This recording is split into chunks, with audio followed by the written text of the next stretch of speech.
I told Mia about the double wedding plan. She agreed. So the next day we began planning the wedding with Priscilla. Because I was marrying a fugitive, Priscilla suggested that we didn't invite our parents. We were afraid they would object this marriage and stop it. We wanted my other sister in Amsterdam to come to the wedding, but Mary said that she better stayed in Amsterdam, making sure that our mother would stay there too. Mia's parents had passed away. She chose someone from the guest list to walk her down the aisle. He was a gardener in the previous Putra power plant. He still worked there as a gardener. The guests from Bogor had arrived in America, but they stayed in Larry's hotel in LA. Mia wanted to meet them, but she had to wait until the day before the wedding when they all came to Las Vegas. Mo said it was too complicated to arrange for her security if she traveled to LA. Priscilla briefed us on the wedding plan. We were pleased with the plan. I've had the wedding rings that I purchased from Aunt Clara a few years back. The rest was buying Mia's wedding dress and my tuxedo. Priscilla wanted to have a special dress for my bride, but there wasn't enough time to make one from scratch. So she went out with Mia, looking for a wedding dress to purchase that she could modify a bit to make it unique. After they purchased the dress, she accompanied me to find a matching tuxedo. I was rather surprised to see that my sister was more proactive than my fiancé in planning our wedding. Considering that Mia was an engineer and Priscilla was an interior designer, perhaps Mia thought that Priscilla could handle the wedding details better than herself. Out of curiosity, I asked Mia who planned wedding details when they had weddings in Putra Power Plant. Mia answered that it was up to the couple, but she was never a wedding planner, even in her own power plant. Then Mia's friends came from LA. I still remembered Jaka and Yusuf the engineers, and Susie the secretary. Yusuf was still working in Bogor. Jaka worked in the hotel in LA. Jaka explained to us that he had to return to LA the next day and would miss the wedding because someone had to take care of the hotel and only a few volunteered. Most would rather work today than miss the wedding tomorrow. However, his wife and son would stay in Vegas and attended our wedding. After Mia talked with them the whole afternoon, Priscilla called her to try the wedding dress. All the girls went with Mia. I was left with the guys. Unable to find a better topic, I asked Larry, "So how is the trial for Mia's patent?" "Our hope is low, but we won't give up. No one is interested in Mia's patent case. Firstly, she is a criminal suspect in Indonesia. Secondly, no one is interested in a lightning power plant, especially after Peter's power plant exploded," said Larry. "Even in Indonesia, no one is interested in a lightning power plant. It didn't produce much power, and people perceive the risk as too high since that explosion," said Yusuf. "I tried to gather people's support for Mia, but after interviewing some people I gave up. Their comments were mostly negative." "What are the negative comments?" I asked. "Well, ever since we harvested electricity from lightning, there were more lightning in our facility. It scared people. No one wanted to visit our place when it was raining," Yusuf said. "But the price was good, right? Don't people miss cheaper electricity?" I asked. "When people perceive our facility as dangerous, they don't miss us at all. It will probably take decades to turn around people's perception.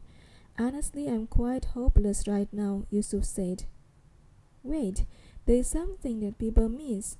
The people in Jakarta miss the days when the river was never full. Our lightning power plant was a major success in flood control. Now, without a power plant, it is harder to control the water. I've tried my best to store water in rainy days in our water tanks and slowly put them back in the river in sunny days, but when rain keeps on coming, our water tanks are full. It is beyond my control." Interesting. So people do not miss the lightning power plant for the electricity produced by it. The only thing they miss is its flood control ability.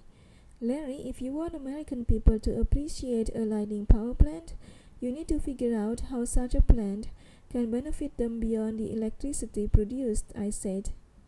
What do you mean by that? Do you want me to think of how some lightning power plants can prevent flooding in America? Our flooding here is much worse than the flooding in Jakarta. We are talking about hurricane flooding. Do you want me to be like a god who can calm a storm? Larry asked. We were all laughing at Larry's joke. Mia's patent case is not the only hopeless case that we face, said Jaka after we stopped laughing. We will probably be deported back to Indonesia because our refugee application has been rejected and we don't have a new evidence for our appeal. Jaka went back to LA the next morning together with the others who had committed to be back to work in the LA hotel. Just 2 hours before the wedding, another group came from LA. They worked the day before and would attend the wedding that night. And guess who was with them? My father. Priscilla gasped when she saw our father came to Larry's wedding. He didn't know yet that it was also my wedding. My sister had no choice but to tell him about our double wedding plan. Fortunately, he didn't object my plan to marry Mia. He thought we should tell our mother, but we were still not courageous enough to do that. Soon all the guests have entered the chapel. Larry and I waited for our brides. Oh, this double wedding felt absolutely weird. I felt very nervous. Both brides looked stunning as they walked down the aisle. Larry had his wedding ceremony first. After they finished, it was our turn to exchange wedding vows. Mia and I signed a marriage license that we printed ourselves because we couldn't file it with the government. So we were married, but not legally married. After the wedding ceremony was over, the guests moved to the ballroom. The DJ announced our entrance and we began our wedding party. The food was excellent, the decoration was fabulous, and the DJ was fun. We really enjoyed everything. I thanked Priscilla, Larry, and Laura many times. That day was perfect until Mo came to our table and said, I'm sorry to say this, but we have to immediately leave this place. There is no time to change clothes, no time to pack, just go. What happens? I asked. Mauer's troops are coming. The hotel security manager told us the news. They promised to protect our guests, but Mia has to go. Besides, if we don't go now, we'll never be able to return to China. Soon the police will come as well, said Mo. She pulled Mia's hand and dragged her away. What are you doing? Why are you following us? Mo asked. Mia is my bride. I'll go with her, I said. It's too dangerous for you, Mo said. I don't care. I cannot fight very well, but I'll try to protect her, I said. Fine, follow us to the car, Mo said. It was troublesome to push Mia's dress into a small old car's back seat. I sat beside her. They're already here. Go, quickly go, Mo said to the driver. I haven't put on my seatbelt, said Mia frantically. The bulky dress caused the trouble. Put down your head, they've seen us, said Mo. Soon the car's chase was stopped by a gunfight. It was the scariest day in my life. Mia was crying as bullets smashed the back window of our car. I tried to be strong, but how could I? I was shaking badly. We put our head down all the time. I couldn't see what happened. I could only feel the car speeding and turning while my new wife didn't put on her seatbelt. Suddenly the car stopped. Mo opened the back door and helped Mia get off the car. I helped myself off the car. Unbelievable! It was so hard to move my trembling legs. We ran to the jet plane and climbed the stairs. Mo ordered the stairs to be removed, the door to be closed, and the pilot to go. But they were still fighting down there, Mia said. If you want less of them killed, we must go immediately.